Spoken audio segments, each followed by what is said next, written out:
ರಾಜ್ಯ ಕಾಂಗ್ರೆಸ್ ಸರ್ಕಾರದಲ್ಲಿ ಸಚಿವ ಸಂಪುಟ ವಿಸ್ತರಣೆ ಕಸರತ್ತು ಜೋರಾಗಿ ನಡೀತಾ ಇದೆ. ನಿನ್ನೆ ರಾತ್ರಿಯಿಂದಲೇ ದೆಹಲಿಯಲ್ಲಿಂದು ಹೈಕಮಾಂಡ್ ಹೈ ವೋಲ್ಟೇಜ್ ಮೀಟಿಂಗ್ ಅನ್ನ ಮಾಡ್ತಾ ಇದೆ. ರಾಜ್ಯ ನಾಯಕರೊಂದಿಗೆ ವರಿಷ್ಠರು ಸಭೆ ನಡೆಸ್ತಾ ಇದ್ದಾರೆ. ಈ ಕುರಿತಂತೆ ಅಪ್ಡೇಟ್ ಸಿಗ್ತಾ ಇದೆ. ಹೈಕಮಾಂಡ್ ಬುಲಾವ್ ಕೊಟ್ಟಂತ ಹಿನ್ನೆಲೆಯಲ್ಲಿ ನಾಯಕರು ದೆಹಲಿಗೆ ತಲುಪಿದ್ದಾರೆ.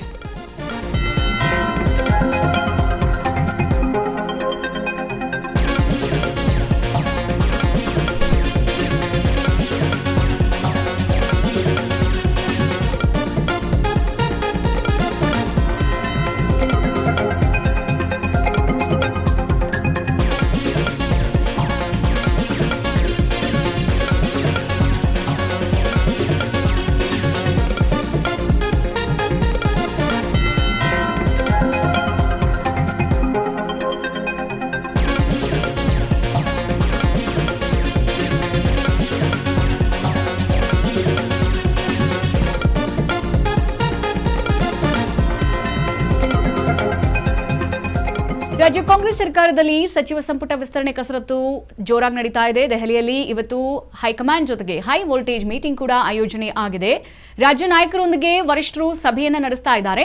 ಹೈಕಮಾಂಡ್ ಬುಲಾವ್ ಕೊಟ್ಟಂತ ಹಿನ್ನೆಲೆಯಲ್ಲಿ ನಾಯಕರು ದೆಹಲಿಗೆ ಹೋಗಿ ತಲುಪಿದ್ದಾರೆ. ಮೊದಲು ಕೆಸಿ ವೇಣುಗೋಪಾಲ್ ಸುರ್ಜೇವಾಲಾ ಜೊತೆ ಸುದೀರ್ಘವಾಗಿ ಚರ್ಚೆಯನ್ನು ಕೂಡ ಮಾಡಲಾಗ್ತಾ ಇದೆ. ಆ ಬಳಿಕ ಮಲ್ಲಿಕಾರ್ಜುನ್ ಖರ್ಗೆ ನಿವಾಸದಲ್ಲಿಯೂ ಕೂಡ ಸಭೆ ನಡೆಯುವಂತಹ ಸಾಧ್ಯತೆ ಇದೆ. ಇಲ್ಲಿ ರಾಹುಲ್ ಗಾಂಧಿ ಕಣ್ಗಾವಲಿನಲ್ಲಿ ಸಂಪುಟ ವಿಸ್ತರಣೆಯನ್ನ ಮಾಡಲಾಗುತ್ತೆ. ಈಗಾಗಲೇ ದೆಹಲಿಯನ್ನ ತಲುಪಿದ್ದಾರೆ ಡಿಕೆ ಶಿವಕುಮಾರ್, ಸಿದ್ದರಾಮಯ್ಯನವರು ಹಾಗೆ ಬಿಕೆ ಹರಿಪ್ರಸಾದ್. ಈಗ ಹೈಕಮಾಂಡ್ ಬುಲಾವ್ ಕೊಟ್ಟಂತ ಹಿನ್ನೆಲೆಯಲ್ಲಿ ದೆಹಲಿಗೆ ನಾಯಕರು ರೀಚ್ ಆಗಿದ್ದಾರೆ. ನಾವು ಗಮನಿಸ್ತಾ ಇದ್ದೀವಿ, ಕಾಂಗ್ರೆಸ್ನಲ್ಲಿ ಈಗ ಸದ್ಯಕ್ಕೆ ಸಚಿವ ಸಂಪುಟ ವಿಸ್ತರಣೆಯ ಕೂಗು ಬಹಳ ಜೋರಾಗಿ ಕೇಳಿ ಬರ್ತಾ ಇತ್ತು. ಸೊ ಇನ್ನ ಕೂಡ ಸರ್ಕಾರ ಡಿಕೆ ಶಿವಕುಮಾರ್ ಅವರು ಸರ್ಕಾರವನ್ನ ವಹಿಸಿಕೊಂಡು ಅಧಿಕಾರದ ಗದ್ದುಗೆ ಏರಿ ತಿಂಗಳ ಮೇಲೆ ಆದರೂ ಕೂಡ ಯಾವುದೇ ರೀತಿಯಾದಂತಹ ಮಂತ್ರಿಗಿರಿಗಳು ಫೈನಲ್ ಆಗಿಲ್ಲ. ಆಗಿರುವಂತದ್ದು ಕೆಲವು ಒಂದು 5 ರಿಂದ 6 ಸಚಿವ ಸ್ಥಾನ ಮಾತ್ರ ಫುಲ್ಫಿಲ್ ಆಗಿದೆ. ಇನ್ನುಳಿದಂತೆ 20 ಸಚಿವ ಸ್ಥಾನ ಪೆಂಡಿಂಗ್ ಇರುವಂತದ್ದು. ಸೊ ಹಾಗಾಗಿ ಉಳಿದಿರೋದು ಇನ್ನ 2 ವರ್ಷ ಅಂತ ಅಂದ್ರೆ 2 ವರ್ಷದಲ್ಲಿ ಇನ್ನ 20 ಸಚಿವ ಸ್ಥಾನ ಫಿಲ್ ಮಾಡಿಲ್ಲ ಅಂತ ಅಂದ್ರೆ ಇದೊಂಥರ ಮುಖಕ್ಕೆ ಮಸಿ ಬಳಿಯುವಂತಹ ವಿಚಾರ, ಮತ್ತೊಂದು ಕಡೆಗೆ ನಾಚಿಕೆ ಆಗುವಂತಹ ವಿಚಾರ ಕೂಡ ಅಂತ ಈಗ ಏನು ವಿರೋಧ ಪಕ್ಷಗಳು ಕೂಡ ಆರೋಪ ಮಾಡ್ತಾ ಇದೆ. ಸೊ ಈ ಹಿನ್ನೆಲೆ ಈಗ ದೊಡ್ಡ ಕಸರತ್ತು ನಡೀತಾ ಇದೆ. ಸಚಿವ ಸಂಪುಟ ವಿಸ್ತರಣೆಯಲ್ಲಿ ಯಾರಿಗೆ ಹೆಸರನ್ನ ಕೊಡಬೇಕು, ಯಾರ ಹೆಸರು ತಗೋಬೇಕು, ಯಾರನ್ನು ಕೈ ಬಿಡಬೇಕು ಎಂಬ ಅರ್ಥದಲ್ಲಿ ಈಗ ನಿನ್ನೆ ಸಂಜೆಯಿಂದಲೂ ಕೂಡ ಈ ಕೂಗು ಜೋರಾಗಿದೆ. ನಿನ್ನೆ ಸಂಜೆನೆ ಇವತ್ತು ಬೆಳಗ್ಗೆ ಹೈಕಮಾಂಡ್ಗೆ ಹೋಗ್ತಾರೆ, ದೆಹಲಿಗೆ ಹೋಗ್ತಾರೆ, ವರಿಷ್ಠರನ್ನ ಮೀಟ್ ಮಾಡ್ತಾರೆ ಅಂತ ಹೇಳ್ಬಿಟ್ಟು ಸಿದ್ದರಾಮಯ್ಯನವರು ಹಾಗೆ ಡಿಕೆ ಶಿವಕುಮಾರ್, ಮಲ್ಲಿಕಾರ್ಜುನ್ ಖರ್ಗೆ ಎಲ್ಲರ ಸಮ್ಮುಖದಲ್ಲೂ ಕೂಡ ಮೀಟಿಂಗ್ ಆಗಿತ್ತು. ಆ ಕುರಿತಂತೆ ಇವತ್ತು ನಾಯಕರು ಎಲ್ಲರೂ ಕೂಡ ದೆಹಲಿಗೆ ಹೋಗಿ ತಲುಪಿದ್ದಾರೆ. ಇವತ್ತು ಮಲ್ಲಿಕಾರ್ಜುನ್ ಖರ್ಗೆ ಅವರ ನಿವಾಸದಲ್ಲಿ ಈ ಒಂದು ಹೈ ವೋಲ್ಟೇಜ್ ಮೀಟಿಂಗ್ ನಡೆಯುವಂತಹ ಸಾಧ್ಯತೆ ಇದೆ. ಗಮನಿಸ್ತಾ ಇದ್ದೀರಾ, ಎಲ್ಲಾ ಟಿಕೆಟ್ ಆಕಾಂಕ್ಷಿಗಳು ಯಾರಿಗೆಲ್ಲ ಸಚಿವ ಸ್ಥಾನ ಬೇಕು, ಯಾರೆಲ್ಲ ತುದಿಗಾಲಲ್ಲಿ ನಿಂತಿದ್ದಾರೆ ಅವರೆಲ್ಲರೂ ಕೂಡ ಈಗ ದೆಹಲಿಗೆ ಹೋಗಿರುವಂತದ್ದು. ದೆಹಲಿಗೆ ಹೋಗಿರೋದು ಮಾತ್ರ ಅಲ್ಲ, ಅಲ್ಲಿ ನಮಗೂ ಸಚಿವ ಸ್ಥಾನ ಬೇಕು ಅಂತ ಹೇಳಿಬಿಟ್ಟು ಪಟ್ಟನ್ನು ಕೂಡ ಹಿಡಿದಿದ್ದಾರೆ. ನಾವು ಗಮನಿಸ್ತಾ ಇದ್ದೀವಿ, ಅಲ್ಲಿ 24 ಶಾಸಕರು ಹಾಗೆ 12 MLCಗಳು ಸದ್ಯ ಬಿಟ್ಟಿರುವಂತದ್ದು. ಬಹಳ ಕುತೂಹಲ ಇದೆ ಯಾರಿಗೆ ಈ ಸಚಿವ ಸ್ಥಾನ ಸಿಗುತ್ತೆ, ಜೊತೆಗೆ ಯಾರ ಹೆಸರನ್ನ ತೆಗೆದುಕೊಳ್ತಾರೆ ಅಂತ ಹೇಳಿ. ಯಾಕಂದ್ರೆ ಹೇಳಿ ಕೇಳಿ ಸಿದ್ದರಾಮಯ್ಯವರು ಬಹಳ ದೊಡ್ಡ ನಾಯಕರು, ಮತ್ತೊಂದು ಕಡೆಗೆ ಡಿಕೆ ಶಿವಕುಮಾರ್ ಅವರು ಕೂಡ ಸುದೀರ್ಘವಾದ ರಾಜಕಾರಣದಲ್ಲಿ ಭಾಗವಹಿಸಿರೋರು. ಹಾಗಾಗಿ ಈ 2 ಬಣದಲ್ಲಿ ಅವರನ್ನ ನಾಯಕರನ್ನಾಗಿ ಗುರುತಿಸಿಕೊಂಡಿರುವಂತಹ ಶಾಸಕರಿದಾರಲ್ಲ, ಸೊ 2 ಬಣದ ಶಾಸಕರು ಇವಾಗ ಹೋಗಿ ಅಲ್ಲಿ ರೀಚ್ ಆಗಿದ್ದಾರೆ. ಮತ್ತೊಂದು ಕಡೆಗೆ ಯಾರು ಹೋಗಿಲ್ಲ ಅವರಿಗೆ ಬಹಳ ಕುತೂಹಲ ಮೂಡಿಸಿರುವಂಥದ್ದು, ಯಾರ ಹೆಸರನ್ನ ತೆಗೆದುಕೊಳ್ತಾರೆ, ಯಾರ ಹೆಸರನ್ನ ಕೈ ಬಿಡ್ತಾರೆ, ಹೊಸ ಶಾಸಕರಿಗೆ ಸಚಿವ ಸ್ಥಾನ ಕೊಡಬೇಕು ಅಂತ ಕೂಡ ಹೈಕಮಾಂಡ್ ಇಂದ ಮನವಿ ಬಂದಿರುವಂಥದ್ದು. ಹಾಗಾಗಿ ಹೊಸಬ್ರನ್ನ ಯಾರನ್ನು ತೆಗೆದುಕೋಬಹುದು, ನನ್ನ ಹೆಸರು ಸಿಗುತ್ತಾ, ಅವ್ರ ಹೆಸರು ಸಿಗುತ್ತೆ ಎಂಬ ವಿಚಾರದಲ್ಲಿ ಸದ್ಯ ಹೊಸ ಶಾಸಕರು ಕೂಡ ಆಲೋಚನೆಯನ್ನ ಮಾಡ್ತಾ ಇದ್ದಾರೆ. ಈ ಎಲ್ಲದರ ಮಧ್ಯೆ ಈಗ ಅಡಕತ್ತರಿಯಲ್ಲಿ ತಗ್ಲಾಕೊಂಡಿರುವಂತಹ ಒಂದು ವಿಚಾರ ಯಾರ್ದು ಅಂತ ಅಂದ್ರೆ ಬಣದವರು. ಇಲ್ಲಿ ಸಿದ್ದರಾಮಯ್ಯನವರ ಬಣದಲ್ಲಿ ಒಂದಷ್ಟು ಜನ ಗುರುತಿಸಿಕೊಂಡಿದ್ದಾರೆ, ಡಿಕೆ ಶಿವಕುಮಾರ್ ಅವರ ಬಣದಲ್ಲಿ ಒಂದಷ್ಟು ಜನ ಗುರುತಿಸಿಕೊಂಡಿದ್ದಾರೆ. ಈ ಬಣ ಬಡಿದಾಟದಲ್ಲಿ ಇಲ್ಲಿ ಇರುವಂತಹ ನಾಯಕರನ್ನ ಕೈಬಿಟ್ಟು ಯಾರೆಲ್ಲ ಈ ಬಣದಲ್ಲಿ ಇಲ್ವೋ, ಹೊಸದಾಗಿ ಶಾಸಕರಾಗಿದ್ದಾರೋ ಅವರಿಗೆ ಏನಾದ್ರೂ ಹೈಕಮಾಂಡ್ ಮಣೆ ಹಾಕುತ್ತಾ ಅನ್ನೋದು ಕೂಡ ಕಾದ್ ನೋಡ್ಬೇಕು. ಯಾಕಂತ ಅಂದ್ರೆ ಇಲ್ಲಿ ಡಿಕೆ ಶಿವಕುಮಾರ್ ಅವರ ಪರವಾಗಿರುವಂತ ಮಾಡಿದ್ರೆ ಸಿದ್ದರಾಮಯ್ಯನವರು ಮುನಿಸ್ಕೋಬಹುದು, ಸಿದ್ದರಾಮಯ್ಯನವರ ಬಣದಲ್ಲಿ ಇರೋರನ್ನ ಏನಾದರೂ ಮಂತ್ರಿಗಿರಿ ಕೊಟ್ಟರೆ ಡಿಕೆ ಶಿವಕುಮಾರ್ ಅವರು ಮುನಿಸ್ಕೋಬಹುದು. ಹಾಗಾಗಿ ಈ ಬಣ ಬಡಿದಾಟ ಬಿಟ್ಟು ಹೊಸಬರಿಗೆ ಅವಕಾಶ ಕೊಡುತ್ತಾ ಈ ನಿಟ್ಟಿನಲ್ಲಿ ಏನಾದರೂ ಹೈಕಮಾಂಡ್ ಯೋಚನೆ ಮಾಡಿದ್ಯಾ, ಬಹಳ ಕುತೂಹಲ ಮೂಡಿಸಿರುವಂತದ್ದು. ಮತ್ತೊಂದು ಕಡೆಗೆ ಬಹಳಷ್ಟು ಜನ ಸಚಿವ ಸ್ಥಾನದ ಆಕಾಂಕ್ಷಿಗಳಿದ್ದಾರೆ. ಹಾಗಾದ್ರೆ ಸಚಿವ ಸ್ಥಾನದ ಆಕಾಂಕ್ಷಿಗಳು ಯಾರೆಲ್ಲ, ನಾವು ಒಂದೊಂದೇ ಹೆಸರನ್ನ ನೋಡ್ತಾ ಹೋಗೋದಾದ್ರೆ ನೋಡಿ, ಕಂಪ್ಲಿಯಿಂದ ಅಲ್ಲಿಯ ಕಂಪ್ಲಿ ಶಾಸಕ ಕಂಪ್ಲಿ ಗಣೇಶ್ ಅವರು ಈಗ ಮುತುವರ್ಜಿಯಲ್ಲಿ ಇದ್ದಾರೆ, ಮೊದಲ ಸ್ಥಾನದಲ್ಲಿ ಅವರಿದ್ದಾರೆ. ಮತ್ತೊಂದು ಕಡೆಗೆ ಹೊನಗುಂದ ಶಾಸಕ ವಿಜಯಾನಂದ ಕಾಶಪ್ಪನವರು, ಇವರು ಲಿಂಗಾಯತ ಧರ್ಮದ ಅಧ್ಯಕ್ಷರು ಕೂಡ ಹೌದು. ಸೊ ಅಲ್ಲಿ ಬಹಳ ಹೆಸರು ಕೂಡ ಮಾಡಿದ್ದಾರೆ. ಮತ್ತೊಂದು ಕಡೆಗೆ ಹೇಳಿ ಕೇಳಿ ಶತಾಯ ಗತಾಯ ಈ ಸಲ ಮಂತ್ರಿಗಿರಿ ಬೇಕೇ ಬೇಕು ಅಂತ ಹೇಳಿ ಪಟ್ಟಣ ಹಿಡಿದು ಕೂಡ ಕೂತಿದ್ದಾರೆ. ಮತ್ತೊಂದು ಕಡೆಗೆ ರಾಯಚೂರು ಗ್ರಾಮಾಂತರದಲ್ಲಿ ಬಸವನಗೌಡ ದದ್ದಲ್ ಅವರಿಗಂತೂ ಹೇಳಿ ಕೇಳಿ ಅಪಾರವಾದಂಥ ಅಭಿಮಾನಿಗಳು ಇವರ ಪರವಾಗಿ ಇವರಿಗೆ ಸಚಿವ ಸ್ಥಾನ ಸಿಕ್ಕಿಲ್ಲ ಅಂತಂದ್ರೆ ಹೋರಾಟವನ್ನ ಮಾಡ್ತೀವಿ ಅಂತ ಹೇಳಿ ಕೂಡ ಅಲ್ಲಿ ಒಂದು ಆರೋಪವನ್ನ ಮಾಡಿದ್ರು. ಮತ್ತೊಂದು ಕಡೆಗೆ ಬಳ್ಳಾರಿ ಗ್ರಾಮಾಂತರ ಶಾಸಕ ಬಿ ನಾಗೇಂದ್ರ ಅವರ ಕುರಿತಂತೆ ಒಂದಷ್ಟು ಆರೋಪ ಪ್ರತ್ಯಾರೋಪಗಳು ಕೂಡ ಕೇಳಿ ಬರ್ತಾ ಇತ್ತು ಹಿಂದಿನ ಸರ್ಕಾರದಲ್ಲಿ ನಾವು ಗಮನಿಸ್ತಾ ಹೋಗೋದಾದ್ರೆ. ಈ ಸಲದ ಸಚಿವ ಸಂಪುಟದಲ್ಲಿ ಇವರಿಗೇನಾದರೂ ಮಂತ್ರಿಗಿರಿ ಸಿಗುತ್ತಾ ಕಾದು ನೋಡ್ಬೇಕು. ಮತ್ತೊಂದು ಕಡೆಗೆ ಬಳ್ಳಾರಿ ನಗರದಲ್ಲಿ ಭರತ್ ರೆಡ್ಡಿ ಇದ್ದಾರೆ, ಹಾಗೆ ಅಥಣಿಯಲ್ಲಿ ಲಕ್ಷ್ಮಣ್ ಸವದಿ ಅವರು ಈ ಹಿಂದೆ ಸಿದ್ದರಾಮಯ್ಯನವರು ಇದ್ದಂಥ ಸಂದರ್ಭದಲ್ಲಿ ಅಂದ್ರೆ ಈ ಒಂದು 2022 ಅದರ ಹಿಂದೆ ಇದ್ದಂತಹ ಕಾಂಗ್ರೆಸ್ ಸರ್ಕಾರದಲ್ಲಿ DCM ಆಗಿ ಕಾರ್ಯನಿರ್ವಹಿಸಿದ್ರು. ಸೊ ಹಾಗಾಗಿ ಈ ಒಂದು 2ನೇ ಸಚಿವ ಸಂಪುಟದಲ್ಲಿ ಅವರಿಗೆ ಮಂತ್ರಿಗಿರಿ ಸಿಗುತ್ತಾ, ಬಹಳಷ್ಟು ಲಾಬಿಯನ್ನು ಕೂಡ ಮಾಡ್ತಾ ಇದ್ದಾರೆ ಲಕ್ಷ್ಮಣ್ ಸವದಿ ಅವರು, ಕಾದು ನೋಡಬೇಕು. ಮತ್ತೊಂದು ಕಡೆಗೆ ಶಹಾಪುರ ಶಾಸಕ ಶರಣಬಸಪ್ಪ ದರ್ಶನಾಪುರ್ ಬಹಳಷ್ಟು ಮುಂಚೂಣಿಯಲ್ಲಿ ಕೇಳಿ ಬರ್ತಿರುವಂತಹ ಹೆಸರು. ಅವರ ಕಾರ್ಯಕರ್ತರು, ಅವರ ಅಭಿಮಾನಿಗಳು ಶರಣಬಸಪ್ಪ ದರ್ಶನಾಪುರ ಅವರಿಗೆ ಈ ಸಲ ಮಂತ್ರಿಗಿರಿ ಸಿಗ್ಲೇಬೇಕು ಅಂತ ಹೇಳಿ ಪಟ್ಟು ಹಿಡಿದಂತವರು. ಸೊ ಹಾಗಾಗಿ ಅವರನ್ನು ಕೂಡ ಗಣನೆಗೆ ತೆಗೆದುಕೊಳ್ಳಬಹುದು. ಮತ್ತೊಂದು ಕಡೆಗೆ ಆನೇಕಲ್ ಶಾಸಕ ಬಿ ಶಿವಣ್ಣ ಅವರಿದ್ದಾರೆ, ಹಾಗೆ ಇಲ್ಲಿ ಪರಿಷತ್ ಸದಸ್ಯ MLC ಆಗಿ ಶರಣ್ಗೌಡ ಬಯ್ಯಾಪುರ್ ಇದ್ದಾರೆ. ಮತ್ತೊಂದು ಕಡೆಗೆ ಚಿಕ್ಕಮಗಳೂರಿನಿಂದ HD ತಮ್ಮಯ್ಯ ಅವರಿದ್ದಾರೆ. ಹಾಗೆ ಇಲ್ಲಿ ರಾಮದುರ್ಗದಿಂದ ಅಶೋಕ್ ಪಟ್ಟಣ್ ಅವರ ಕುರಿತಂತೆ ಬಹಳಷ್ಟು ಚರ್ಚೆಗಳು ಕೂಡ ಆಗಿತ್ತು. ಅವ್ರಿಗೆ ಕೊಡಬೇಕು, ಅಶೋಕ್ ಪಟ್ಟಣ್ ಅವರನ್ನು ಕೈ ಬಿಡುವಂತಿಲ್ಲ, ಅವರನ್ನ ಮುತುವರ್ಜಿಯಾಗಿ ಮೇಲ್ದರ್ಜೆಗೆ ಏರಿಸಬೇಕು, ಅವರಿಗೆ ಸಚಿವ ಸ್ಥಾನ ಸಿಗಲೇಬೇಕು ಎಂಬರ್ಥದಲ್ಲಿ ಪಟ್ಟು ಕೂಡ ಕೇಳಿ ಬಂದಿತ್ತು. ಇನ್ನು ದೊಡ್ಡದಾಗಿ ಕೇಳಿ ಬಂದಿರುವ ಹೆಸರು ನಾಗಮಂಗಲದಲ್ಲಿ ಚೆಲುವರಾಯಸ್ವಾಮಿ ಅವರನ್ನ ಕೈ ಬಿಟ್ರೆ ಬಹಳ ಈ ಸರ್ಕಾರಕ್ಕೆ ಅಲುಗಾಡಿಸುವಂತಹ ಪರಿಸ್ಥಿತಿ ಬರ್ಬೋದು. ಯಾಕಂತಂದ್ರೆ ಅಷ್ಟು ದೊಡ್ಡ ಮಟ್ಟದಲ್ಲಿ ಚೆಲುವರಾಯಸ್ವಾಮಿ ಅವರಿಗೆ ಹೇಳಿ ಕೇಳಿ ಕಾರ್ಯಕರ್ತರು ಜೊತೆಗೆ ಅಭಿಮಾನಿಗಳು ಇರುವಂಥದ್ದು. ಮತ್ತೊಂದು ಕಡೆಗೆ ಈಗ ಬಹಳ ದೊಡ್ಡ ಲಾಬಿ, ಅದು ಕೂಡ ಬೆಳಗಾವಿ ಗ್ರಾಮೀಣ ಕ್ಷೇತ್ರದಿಂದ ನಾವು ನೋಡ್ತಾ ಇರುವಂಥದ್ದು ಲಕ್ಷ್ಮೀ ಹೆಬ್ಬಾಳ್ಕರ್ ಈ ಹಿಂದೆ ಮಹಿಳಾ ಮಕ್ಕಳ ಕಲ್ಯಾಣ ಇಲಾಖೆ ಸಚಿವರಾಗಿ ಕಾರ್ಯನಿರ್ವಹಿಸ್ತಾ ಇದ್ರು. 2ನೇ ಸಚಿವ ಸಂಪುಟದಲ್ಲಿ ಹೊಸಬ್ರಿಗೆ ಕೊಡಬೇಕಾ ಅಥವಾ ಬೇರೆಯವ್ರಿಗೆ ಕೊಡಬೇಕಾ ಎಂಬ ಅರ್ಥದಲ್ಲಿ, ಯಾಕಂದ್ರೆ ಮಹಿಳಾ ಮಣಿಗಳು ಕೂಡ ಕಾಂಗ್ರೆಸ್ ಸರ್ಕಾರದಲ್ಲಿ ಬಹಳಷ್ಟು ಜನ ಇದ್ದಾರೆ. ಸೊ ಅವರನ್ನು ನೋಡ್ಬೇಕಾ ಅನ್ನುವಂಥದ್ದು ಕಾಂಗ್ರೆಸ್ಗೆ ಒಂದ್ ಕಡೆ ತಲೆನೋವಾದ್ರೆ, ಮತ್ತೊಂದು ಕಡೆಗೆ ಲಕ್ಷ್ಮೀ ಹೆಬ್ಬಾಳ್ಕರ್ ಇನ್ನಿಲ್ಲದ ಲಾಬಿಯನ್ನ ಕೂಡ ನಡೆಸ್ತಾ ಇದ್ದಾರೆ. ಮತ್ತೊಂದು ಕಡೆಗೆ ಕಲಘಟಗಿ ಅಳ್ನಾಪುರ ಈ ಇಂದಿನ ಕಾರ್ಮಿಕ ಸಚಿವ ಸಂತೋಷ್ ಲಾಡ್ ಅವರು ಬಹಳ ಕೆಲಸ ಮಾಡಿರುವಂತಹ ವ್ಯಕ್ತಿ. ಅದು ಕೂಡ ಯಾವಾಗ ಈ ಒಂದು ನಮ್ಮ ಕಾಶ್ಮೀರದಲ್ಲಿ ಘಟನೆ ಆಯಿತು ಆ ಸಂದರ್ಭದಲ್ಲಿ ಕಾರ್ಮಿಕ ಸಚಿವರಾಗಿದ್ದರು ಸಂತೋಷ್ ಲಾಡ್ ಖುದ್ದು ಫ್ಲೈಟ್ ಅನ್ನು ತೆಗೆದುಕೊಂಡು ತೆರಳಿ ಅಲ್ಲಿದ್ದಂಥವ್ರನ್ನ ಕರ್ಕೊಂಡು ಬಂದು ಬಹಳ ದೊಡ್ಡ ಸುದ್ದಿಯಾಗಿದ್ರು. ಜೊತೆಗೆ ಕಲಘಟಗಿ ವಿಧಾನಸಭಾ ಕ್ಷೇತ್ರ ಇದೆಯಲ್ಲ, ಹೇಳಿ ಕೇಳಿ ಬಹಳ ದೊಡ್ಡ ಹೆಸರು ಮಾಡಿರುವಂಥದ್ದು ಸಂತೋಷ್ ಲಾಡ್. ಹಾಗೆ ಇಲ್ಲಿ ಅರಸೀಕೆರೆಯಿಂದ KM ಶಿವಲಿಂಗೇಗೌಡರು ಬಹಳ ಅಭಿಮಾನಿಗಳನ್ನು ಹೊಂದಿರುವಂಥವ್ರು. ಜೊತೆಗೆ ಹಳ್ಳಿ ಬ್ಯಾಕ್ಗ್ರೌಂಡ್ ಬಂದಿರೋದ್ರಿಂದ, ಮತ್ತೊಂದು ಕಡೆಗೆ ರೈತ ಬ್ಯಾಕ್ಗ್ರೌಂಡ್ ಬಂದಿರೋದ್ರಿಂದ ಅಲ್ಲಿನ ಜನಬೆಂಬಲ ಹೆಚ್ಚಾಗಿ ಸಿಗ್ತಾ ಇದೆ ಶಿವಲಿಂಗೇಗೌಡರಿಗೆ. ಮತ್ತೊಂದು ಕಡೆಗೆ ಸರ್ವ ವಿಧಾನಸಭಾ ಕ್ಷೇತ್ರದಿಂದ ಮಧು ಬಂಗಾರಪ್ಪ ಇದ್ದಾರೆ. ಮತ್ತೊಂದು ಕಡೆಗೆ ಬಬಲೇಶ್ವರದಿಂದ MB ಪಾಟೀಲ್ ಅವರು ಬಹಳ ದೊಡ್ಡ ಒಂದು ಕಾಂಗ್ರೆಸ್ ಸರ್ಕಾರದಲ್ಲಿ ದೊಡ್ಡ ಕೈ ಅಂತಂದ್ರೆ ತಪ್ಪಾಗ್ಲಿಕ್ಕಿಲ್ಲ MB ಪಾಟೀಲ್ ಅವರು. ಸೊ ಇವರ ಶಾಸಕ ಬಲ ಆಗಿರ್ಬೋದು, ಮತ್ತೆ ಬೆಂಬಲಿಗರ ಬಲ ಆಗಿರ್ಬೋದು, ಕಾರ್ಯಕರ್ತರ ಬಲ ಬಹಳ ಹೆಚ್ಚಾಗಿ ಇರುವಂಥದ್ದು MB ಪಾಟೀಲ್ ಅವರಿಗೆ.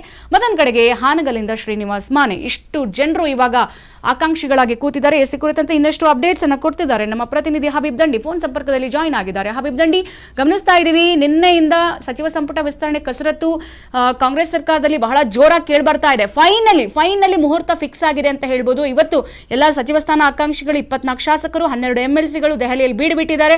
ಸೊ ಈಗ ಕಾಂಗ್ರೆಸ್ ಮುಂದೆ ಇರುವಂತದ್ದು ಬಹಳ ದೊಡ್ಡ ಟೆನ್ಷನ್. ಇರೋದು 20 ಸ್ಥಾನ, 60 ಶಾಸಕರು ತುದಿಗಾರಲ್ಲಿ ನಿಂತಿದ್ದಾರೆ. ಏನಾಗ್ಬೋದು, ಯಾರನ್ನ ಮುತುವರ್ಜಿಗೆ ತೆಗಬಹುದು, ಯಾರಿಗೆ ಮಣೆ ಹಾಕ್ಬೋದು, ಯಾರನ್ನ ಕೈ ಬಿಡ್ಬೋದು, ಏನಿದೆ ಅಪ್ಡೇಟ್ಸ್?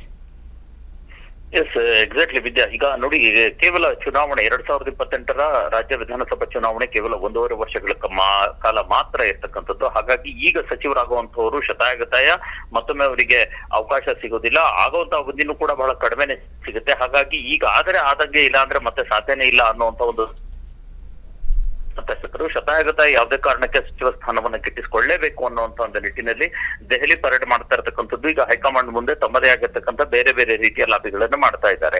ಹಾಗಾಗಿ ಈಗಾಗಲೇ ಸಾಕಷ್ಟು ಜನ ಹಾಲಿ ಶಾಸಕರು ಮತ್ತು MLCಗಳು, ವಿಧಾನ ಪರಿಷತ್ ಸದಸ್ಯರು ಕೂಡ ದೆಹಲಿಯಲ್ಲಿ ಬಿಡುಬಿಟ್ಟಿರ್ತಕ್ಕಂಥದ್ದು.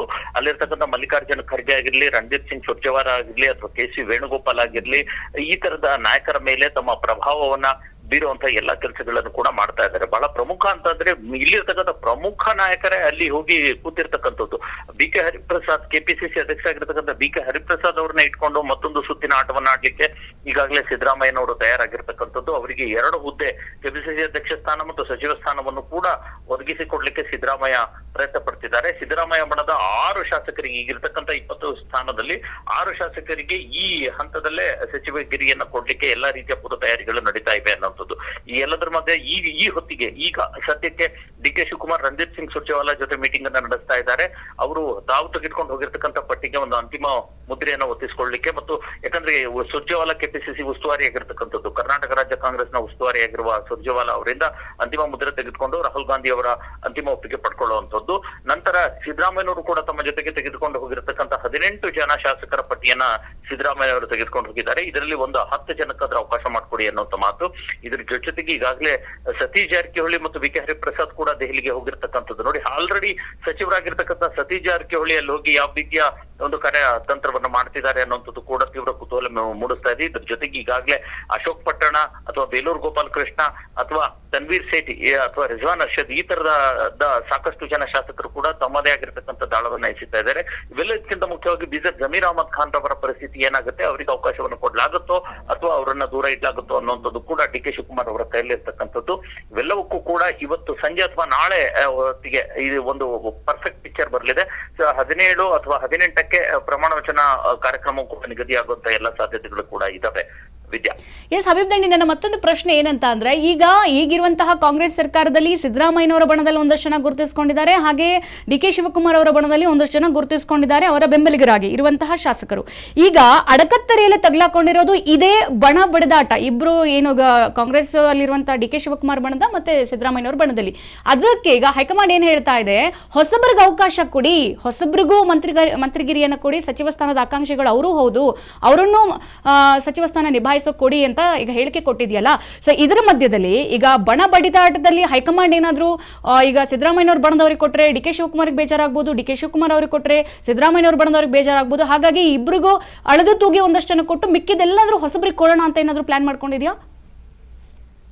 Not like that. ಆಕ್ಚುಲಿ ಏನಾಗುತ್ತೆ ಅಂತಂದ್ರೆ ವಿದ್ಯಾ, ಈಗಿರ್ತಕ್ಕಂಥ ಎರಡೂ ಬಣಗಳ ಕಡೆಯೂ ಕೂಡ ಹೊಸ ಶಾಸಕರು ಇರ್ತಕ್ಕಂಥದ್ದು ಮತ್ತು ಹೊಸ ಶಾಸಕರಿಗೆ 10% ಅಥವಾ 20% ಶಾಸಕರಿಗೆ ಅವಕಾಶವನ್ನು ಕೊಡಬೇಕು ಅನ್ನೋ ತರದ್ದು ಕೂಡ ಬೇಡಿಕೆ ಪ್ರತಿ ಸರ್ಕಾರದಲ್ಲೂ ಇದ್ದಿದೆ. ಹಾಗಾಗಿ ಈಗಲೂ ಕೂಡ ಬೇಡಿಕೆ ಇದೆ, ಒಂದು 20% ಕೊಡುವಂಥದ್ದು. ಆಕ್ಚುಲಿ ಏನಾಗುತ್ತೆ, ಈಗ ಕೇವಲ 1.5 ವರ್ಷ ಉಳಿದಿರೋದ್ರಿಂದ ಹೊಸಬರಿಗೆ ಅವಕಾಶ ಕೊಟ್ರೆ ಮತ್ತೆ ಎಲೆಕ್ಷನ್ಗೆ ಕಷ್ಟ ಆಗುತ್ತೆ ಅನ್ನೋದು. ಯಾಕಂದ್ರೆ ಈಗಾಗಲೇ 2, 3, 4, 5, 6 ಬಾರಿ ಆಯ್ಕೆಯಾಗಿ ಬಂದಿರತಕ್ಕಂಥ ಶಾಸಕರಿಗೆ ಸಚಿವ ಸ್ಥಾನ ಸಿಕ್ಕಿಲ್ಲ. ಅವ್ರು ಈಗಾಗಲೇ ತಮ್ಮ ಕ್ಷೇತ್ರಗಳಲ್ಲಿ ಬೇರು ಬಿಟ್ಟಿರ್ತಕ್ಕಂಥದ್ದು, ಕಾಂಗ್ರೆಸ್ ಪಕ್ಷವನ್ನ ಬೇರು ಸಹಿತ ಅವರು ಅಲ್ಲಿ ಬೆಳೆಸಿರ್ತಕ್ಕಂಥದ್ದು. ಜೊತೆಗೆ ಮುಂಬರುವ ಚುನಾವಣೆಯಲ್ಲಿ ತಮ್ಮ ಅಕ್ಕಪಕ್ಕದ ಕ್ಷೇತ್ರದ ಶಾಸಕರನ್ನು ಕೂಡ ಗೆಲ್ಲಿಸ್ಕೊಂಡು ಬರುವಂತಹ ಶಕ್ತಿಯನ್ನ ಉಳ್ಳವರಂತವ್ರು. ಹಾಗಾಗಿ ಅಂತವರಿಗೆ ಆದ್ಯತೆ ಕೊಟ್ರೆ ಕೇವಲ ಅವ್ರು ಗೆಲ್ಲೋದಷ್ಟೇ ಮಾತ್ರ ಅಲ್ಲ, ಬೇರೆ ಅಕ್ಕಪಕ್ಕದಲ್ಲಿ ಇರ್ತಕ್ಕಂಥ ಶಾಸಕರು ಕೂಡ ಗೆಲ್ತಾರೆ ಅನ್ನುವಂತ ಒಂದು ಕ್ಯಾಲ್ಕುಲೇಷನ್. ಇದ್ರ ಜೊತೆಗೆ ಈಗಾಗಲೇ 1 ಬಾರಿ ಗೆದ್ದಿರ್ತಕ್ಕಂಥವ್ರು ಅಥವಾ 2 ಬಾರಿ ಗೆದ್ದಿರ್ತಕ್ಕಂಥವ್ರು ಮುಂದಿನ ಚುನಾವಣೆಯಲ್ಲಿ ಗೆಲ್ತಾರ? ಕಾಂಗ್ರೆಸ್ ಆಂಟಿ ಇನ್ಕಂಬನ್ಸಿ ಏನು ಅಧಿಕಾರ ವಿರೋಧಿ ಧೋರಣೆ ಮತ್ತು ನೀತಿ ಇದೆ, ಅದರ ವಿರುದ್ಧವನ್ನ ಎದುರಿಸಿ ಬಿಜೆಪಿ ಅಥವಾ ಜೆಡಿಎಸ್ ನ ವಿಪಕ್ಷಗಳನ್ನ ಎದುರಿಸಿ ಮತ್ತೆ ಗೆಲ್ತಾರ ಅನ್ನುವಂತ ಒಂದು ಗ್ಯಾರಂಟಿ ಇಲ್ಲ. ಹಾಗಾಗಿ ಗೆಲ್ತಾರೆ ಅನ್ನುವಂತ ಗ್ಯಾರಂಟಿ ಇಲ್ಲದೆ ಇರೋರನ್ನ ಸಚಿವ ಸ್ಥಾನ ಕೊಟ್ಟು ಅದೊಂದು ಅವಕಾಶವನ್ನ ಅಥವಾ ಸರ್ಕಾರ, ಪಕ್ಷ ಮತ್ತು ಹಣಕಾಸಿನ ವ್ಯವಹಾರಗಳನ್ನು ಕೂಡ ಅಷ್ಟು ಈಸಿಯಾಗಿ ಪೋಲಾಗೋದಕ್ಕೆ ಬಿಡೋದಕ್ಕಿಂತ ಗೆಲ್ಲುವಂತ ಅಭ್ಯರ್ಥಿಗಳಿಗೆ ಅವಕಾಶವನ್ನ ಕೊಟ್ಟು ಒಂದು 20% ಹೊಸ ಮುಖಗಳಿಗೆ ಆದ್ಯತೆ ಕೊಟ್ಟು ಇನ್ನು ಉಳಿದಿರ್ತಕ್ಕಂಥ ಹಳಬರಿಗೆ, ಯಾಕಂದ್ರೆ ಅಪ್ಪಾಜಿ ನಾಡಗೌಡ ಅಂತವ್ರು 6 ಬಾರಿ ಶಾಸಕರಾಗಿರ್ತಕ್ಕಂಥದ್ದು, ತನ್ವೀರ್ ಸೇಠ್ ಅಂತವ್ರು 6 ಬಾರಿ ಶಾಸಕರಾಗಿರ್ತಕ್ಕಂಥವ್ರು, ಅಂತವ್ರು ಇನ್ನೂ ಕೂಡ ಅವರು ಸಚಿವರಾಗಿಲ್ಲ. ಅರಸೀಕೆರೆ ಶಿವಲಿಂಗೇಗೌಡರು 4 ಬಾರಿ ಶಾಸಕರಾಗಿರ್ತಕ್ಕಂಥವ್ರು. ಹಾಗಾಗಿ ಇಂಥವ್ರನ್ನ ಪರಿಗಣಿಸುವಂತಹ ಸಾಧ್ಯತೆಗಳಿದ್ದಾವೆ. ಆದ್ರೆ ಹೊಸಬರಿಗೂ ಕೂಡ ಒಂದು 20% ಅಷ್ಟು ಕೊಡುವ ಸಾಧ್ಯತೆ ಇದೆ, ಅಥವಾ 2-3 ಜನಕ್ಕೆ ಕೊಡುವಂತ ಸಾಧ್ಯತೆ ಇದೆ. ವಿದ್ಯಾ, ಓಕೆ, ಥ್ಯಾಂಕ್ ಯು ಹಬೀಬ್ ದಂಡಿ ನಿಮ್ಮೆಲ್ಲ ಮಾಹಿತಿಗೆ. ಗಮನಿಸ್ತಾ ಇದ್ದೀವಿ, ನಮ್ಮ ಪ್ರತಿನಿಧಿ ಹೇಳ್ತಾ ಇದ್ರು, ಸದ್ಯ ಕಾಂಗ್ರೆಸ್ ಸರ್ಕಾರದಲ್ಲಿ ಬಹಳ ದೊಡ್ಡ ತಲೆನೋವಾಗಿರುವಂತಹ ಸಚಿವ ಸಂಪುಟ ವಿಸ್ತರಣೆ ಫೈನಲಿ ಕೊನೆಯ ಸರ್ಕಸ್ ಅತ್ತ ಹೆಜ್ಜೆ ಇಟ್ಟಿದೆ. ಸೊ ಈಗ ನೋಡ್ತಾ ಇರೋದು ಯಾರಿಗೆ ಇರುವಂತಹ 60 ಶಾಸಕರಲ್ಲಿ ಹಾಗೆ ಯಾರಿಗೆ ಮಂತ್ರಿಗಿರಿ ಸಿಗುತ್ತೆ, ಯಾರನ್ನ ಹೊಸಬರಿಗೆ ಆಯ್ಕೆ ಮಾಡಿಕೊಡ್ಲಾಗುತ್ತೆ. ಜೊತೆಗೆ ಈ ಹಿರಿಯರು 5-6 ಬಾರಿ ಅವ್ರು ಹೇಳ್ತಾ ಇದ್ರು ನಮ್ಮ ಪ್ರತಿನಿಧಿ 5-6 ಬಾರಿ ಆಗಿರುವಂತಹ ಶಾಸಕರು ಶಿವಲಿಂಗೇಗೌಡರು ಆಗಿರ್ಬೋದು, ಮತ್ತೊಂದು ಕಡೆಗೆ ಸೊ ಇವರೆಲ್ಲರನ್ನು ಗಣನೆಗೆ ತೆಗೆದುಕೊಂಡು, ಯಾಕಂತಂದ್ರೆ ಮುಂದಿನ ಬಾರಿ ಈಗಲೇ ಕೊಟ್ಟಿಲ್ಲ ಅಂತಂದ್ರೆ ಮುಂದಿನ ಬಾರಿ ಅವ್ರು ಹೆಂಗೆ ಕಾಂಗ್ರೆಸ್ಗೆ ಆಭಾರಿಯಾಗಿರ್ತಾರೆ, ಸೊ ಕಾಂಗ್ರೆಸ್ನ ಪಕ್ಷನಿಷ್ಠ ಕಾರ್ಯಕರ್ತರಾಗಿ ಹೆಂಗೆ ಮುಂದುವರಿತಾರೆ, ಈ ಎಲ್ಲ ಆಯಾಮಗಳಲ್ಲಿ ಕಾಂಗ್ರೆಸ್ ಯೋಚನೆ ಮಾಡಿಕೊಂಡು ಅಳೆದು ತೂಗಿ ಒಂದಷ್ಟು ಜನರ ಹೆಸರನ್ನ ಫೈನಲ್ ಮಾಡುತ್ತೆ. ಅಧಿಕೃತವಾಗಿ ಇವತ್ತು ಸಂಜೆ ಅಥವಾ ನಾಳೆ ಫೈನಲ್ ಪಟ್ಟಿ ಬಿಡುಗಡೆಯಾಗುವಂತಹ ಸಾಧ್ಯತೆ ಇದೆ ಅನ್ನುವಂಥದ್ದನ್ನ ನಮ್ಮ ಪ್ರತಿನಿಧಿ ಹೇಳ್ತಾ ಇದ್ರು.